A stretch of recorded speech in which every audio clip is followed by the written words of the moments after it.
hundumti keenya harka rukunnee kan akka Waaqayyoo eessatti argama jennee waliin faarfanna.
Jabina mantiketi malturu bate fita garuma gochaketi sirra barre demsa manti wareegamu si fulfina keeti wareegama wareegama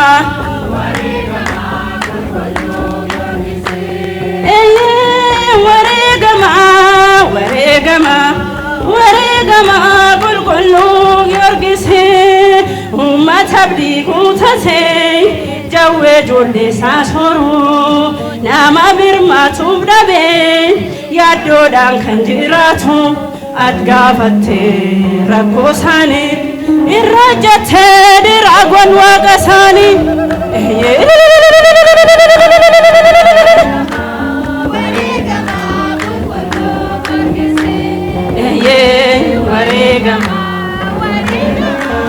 wareegama qulqulluu Giyoorgisi gootna amantiisiidha waan ormaa hin sodaatu loltuun Kiristoos dhufee jettee dhattee kan kaatu sababa isaaf kan miidhamte waaqni kan kee moo'ichaa siif laate wareegama wareegama wareegama wareegama wareegama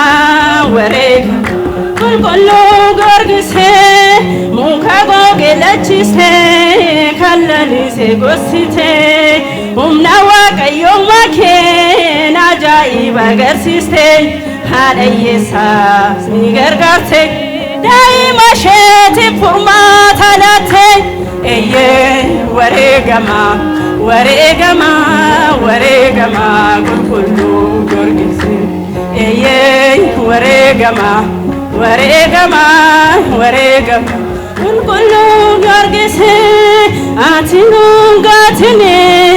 ati nuun gaatini ati nuun gaatini ati nuun gaatini wareegama wareegama wareegama qulqulluu Giyoorgisi wareegama wareegama wareegama qulqulluu Giyoorgisi